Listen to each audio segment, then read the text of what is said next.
아, 연합뉴스 기사 언제 쓰지? 야, 연합에서 그 내용 나왔어? 그 내용 안 나와서 아직 쓰지 마. 약간 이런 느낌도 있어. 남들의 컨텐츠를 너무 쉽게 가져다가 쓴다? 그러면은 결국 그건 돌아와. 오랜만에 먹으니까 맛있네요.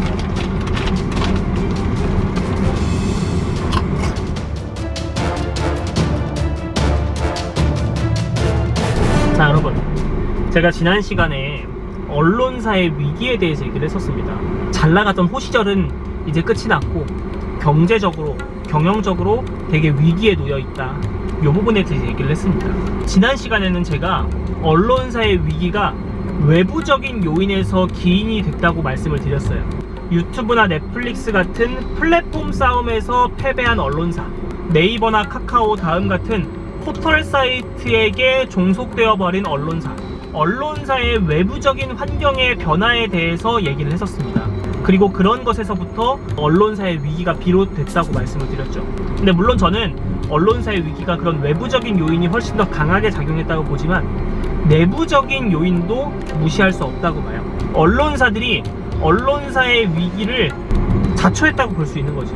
이번에는 언론사의 내부적인 요인으로부터 비롯된 언론사의 위기에 대해서 얘기를 해보겠습니다. 한 두 가지 요인이 있습니다.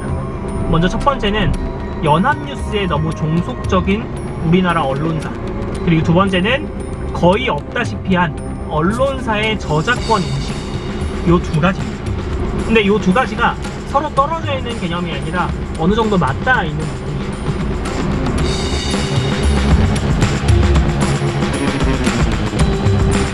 먼저 첫 번째, 연합뉴스의 의존적인 보도 행태에 대해서 언급을 하자면, 먼저 통신사의 개념을 알아야 돼. 연합뉴스는 통신사입니다. 개별 언론사들에게 취재 기사 그리고 사진 기사를 판매하는 언론사가 통신사예요. 통신사의 고객은 개별 독자들이 아니라 언론사예요. 그래서 연합뉴스 같은 통신사들은 조선일보, 동아일보처럼 신문지를 매일 발행하지 않아. 그 대신에 연합뉴스 기자가 쓴 짧은 속보성 기사, 사진 기자가 찍은 사진 기사를 조선일보, 동아일보, 그리고 한국경제TV 이런 개별 언론사들이 구매를 해서 쓰는 거지.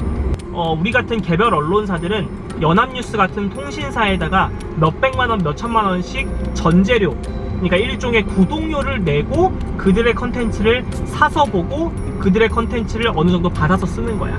요게 통신사의 역할이에요. 근데 이 통신사가 왜 필요하냐? 모든 개별 언론사가 모든 취재 현장에 갈 수가 없거든. 아무래도 인력의 풀이 많고 기자의 숫자가 많은 통신사의 기자들이 여러 취재 현장에 가서 사진을 찍고 속보성 기사를 쫙쫙쫙 올려주면은 그 정보들을 어느 정도 받아가지고 개별 언론사들이 더 후속 취재를 하고 보강 취재를 해서 신문에 내고 TV에 방송을 하는 거예요. 이런 게 통신사의 개념이에요. 근데 문제가 있어. 아까 말했잖아. 통신사는 언론사에게 컨텐츠를 판매한다고. 그래서 개별 언론사들이 연합뉴스라는 통신사의 기사를 그대로 받아서 이렇게 받아쓰는 행태가 만연해 있어요. 근데 이게 잘못됐다는 게 아니야. 근데 문제는 한국 언론은 연합뉴스에 너무 의존적이에요. 조금 과장해서 말하면 모든 언론사가 아, 연합뉴스 기사 언제 쓰지? 야, 연합에서 그 내용 나왔어? 그 내용 안 나와서 아직 쓰지 마. 약간 이런 느낌도 있어. 통신사의 등장 취지는 아까 말했던 것처럼 속보성 느낌이야. 속보 기사를 빨리빨리 써주고 그 현장에서 있는 팩트를 그대로 쫙쫙쫙 나열하고 사진을 짝짝짝 찍어서 올려주면은 이제 개별 언론사들이 받아서 쓰는 거란 말이에요. 근데 문제는 개별 언론사들이 이렇게 생각하고 있는 거야. 우리가 그들의 기사를 구매를 했으니까 그들이 쓴 거는 모두 다 받아 써도 돼. 약간 이런 느낌이 강해요. 근데 요게 팩트 중심의 속보성 기사를 복사 붙여넣기 할 때는 가능한 일이지. 요게 잘못됐다는 게 아니야. 근데 문제는 연합뉴스의 취재 기사를 받아 쓰는 것들이 너무 많아. 이 취재 기사가 무슨 의미냐면 연합뉴스 같은 통신사들이 등장한 취지는 아까 말했던 것처럼 속보성 기사 그리고 있는 팩트들을 빨리빨리 나열을 해서 그들의 컨텐츠를 개별 언론사들한테 판매하는 거라고 했잖아. 근데 연합뉴스 기자라고 해서 그런 속보성 기사만 주구장창 쓰는 게 아니라 연합뉴스 기자들도 깊이 있는 취재를 해요. 근데 문제는 개별 언론사들이 연합뉴스 기자가 그들의 인사이트를 가지고 취재한 기사마저 복사 붙여넣기 한다는 거야. 속보성 기사를 받아 쓰는 것에 그치는 게 아니라 그런 취재 기사까지 받아 쓰는 게 너무 익숙해져 버린 거지. 그래서 이런 게 너무 관행화 돼 있다 보니까 연합뉴스에서 기사를 언제 쓰나? 이 이슈가 분명히 크리티컬하게 뭐가 터질 것 같은데 우리 혼자 치고 나가기는 부담스러우니까 연합뉴스가 쓴 기사만 기다리고 있는 거야. 왜? 연합뉴스가 쓰는 순간 다른 매체들이 받았을 거고, 만약에 오보라고 해도 그 책임을 연합뉴스한테 전가시킬 수 있잖아. 이런 받아쓰기 보도 행태가 너무 과도해. 통신사가 처음 등장했던 이유처럼 그런 사진 자료 정도, 또 속보성 기사 정도만 받아쓰는 데서 그쳐야 되는데 연합뉴스의 시각이 담긴 기사마저 받아쓰게 돼버리는 거야. 사실 이 부분에 대한 조치가 좀 진짜 난 필요하다고 봐요.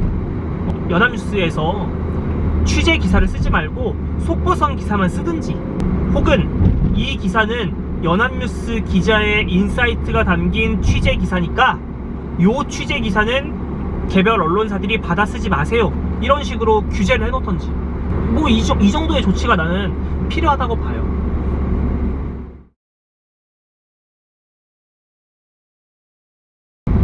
그리고 두 번째는 언론사들의 저작권 인식이 너무 처참한 수준이라는 거야.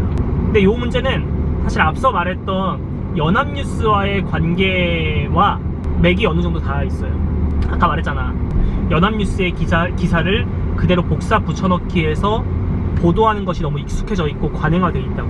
근데 그게 너무 익숙해져 있으니까 연합뉴스가 쓴 게 아니라 개별 언론사들이 쓴 기사를 받아 쓰는 것도 너무 익숙해져 있는 거야. 예를 들어서 내가 어떤 단독 기사를 썼어. 아파트 브랜드별로 하자 민원이 많은 이게 1등부터 12위 업체까지 좀 리스트업을 해가지고 보도하는 기사를 썼다고 칩시다. 아파트가 몇억 원씩 하는데 하자가 많은 순위에 들어있으면은 그 업체로서는 되게 크리티컬한 기사가 되는 거지. 삼성물산의 레미안이 아파트 하자가 가장 많았다. GS건설의 자이라는 브랜드가 하자가 두 번째로 많았다. 요런 데이터를 내가 기사로 공개를 했는데 그거를 그대로 받아 써가지고 후속 취재랍시고 그대로 보도를 하는 거야, 다른 매체에서. 그리고 나서 쓰는 기사 내용이 뭐냐면, 업계 관계자에 따르면 레미안이 가장 많았다. 업계 관계자에 따르면 GS건설의 자이가 아파트 하자가 많았다. 그리고 최소한의 상도덕을 지키는 업체들은 뭐 한국경제TV 보도에 따르면 레미안의 하자가 가장 많았다, 요런 식으로 쓴다니까 기사를.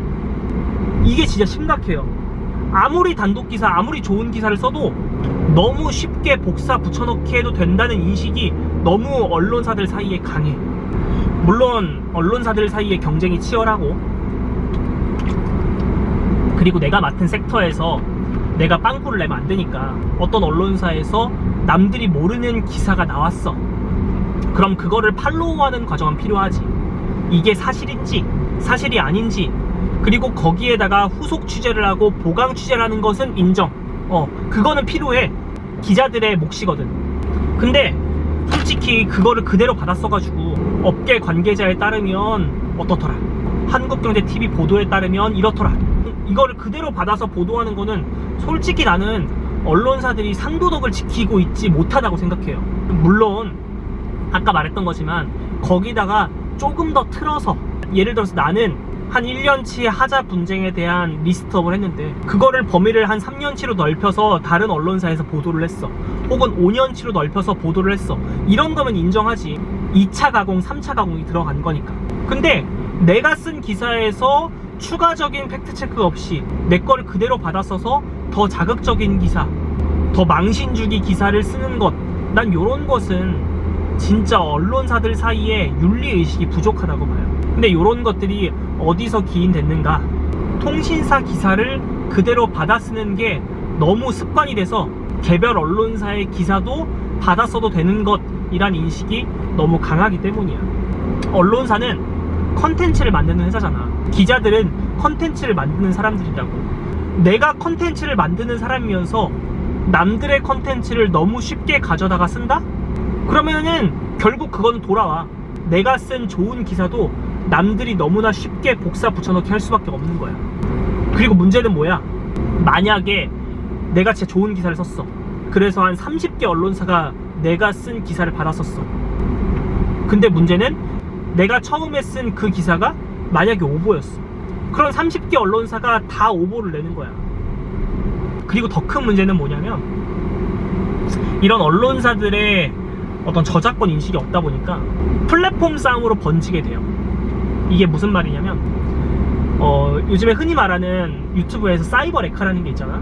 어떤 이슈가 터지면은 그 이슈에 대한 정보들을 빠르게 취합해서 영상으로 쏘면은 그게 몇십만 뷰, 몇백만 뷰가 나와.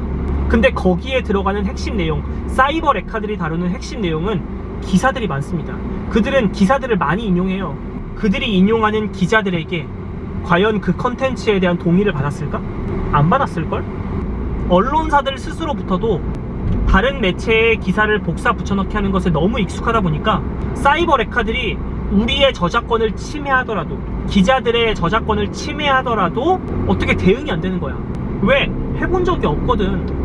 예를 들어서 우리가 진짜 좋은 기사를 썼어. 그 기사를 처음에 쓴 우리 채널에서 만든 유튜브는 뭐 조회수가 5천, 만 요 정도밖에 안 나오는데, 그거를 더 자극적으로 포장하고 거기다가 자신의 뇌피셜을 써가지고 컨텐츠를 만든 사이버 레카들의 조회수는 뭐 몇십만, 몇백만이 나오는 거지. 그 원 데이터는 우리 기자들이 쓰고 언론사들이 만들었는데 그걸로 꿀빠는 거는 사이버 레카들이라는 거야. 지금은 사이버 레카와의 문제가 될 수 있지만 나중에 됐을 때는 더 얼마나 큰 저작권 침해 사례를 우리가 경험할 수 있을지 몰라. 솔직히 언론사들의 저작권이 침해당하고 있는 게 결국 언론사들이 자초한 거라는 거지. 초반부터 연합뉴스의 기사를 어느 정도 덜 받아 쓰고 타 언론사의 저작권 침해에 대해서 적극적으로 대응을 하고 타 언론사의 저작권을 침해하는 것이 어느 정도 가이드라인이 있고 어떤 윤리적인 기준이 있었다면 그런 플랫폼 싸움에서 어느 정도 대응할 수 있는 가이드라인이 세워졌겠지만, 그런 기사들에 대한 저작권 인식이 언론사들에게 부재했기 때문에 지금 우리가 컨텐츠를 만드는 우리들이 저작권을 침해당해도 속수무책으로 대응을 할 수가 없는 거야. 컨텐츠를 만드는 언론사들이 컨텐츠의 저작권을 상당하게 침해를 당하고 있으면서도 대응할 수 있는 방법이 없는 거지. 해본 적이 없으니까. 요런 부분들이 언론사들이 지금 겪고 있는 위기의 좀 내부적인 요인이라고 봅니다. 좀 언론사들 스스로도 이런 저작권 인식에 대해서 좀 반성을 할 필요가 있어요. 좀 적당히 받았어야지. 아무거나 받았으면 안 돼.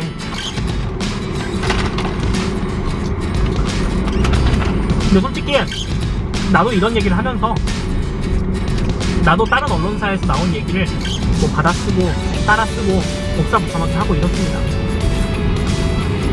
나도 좀 반성해야지. 오랜만에 먹으니까 맛있네요.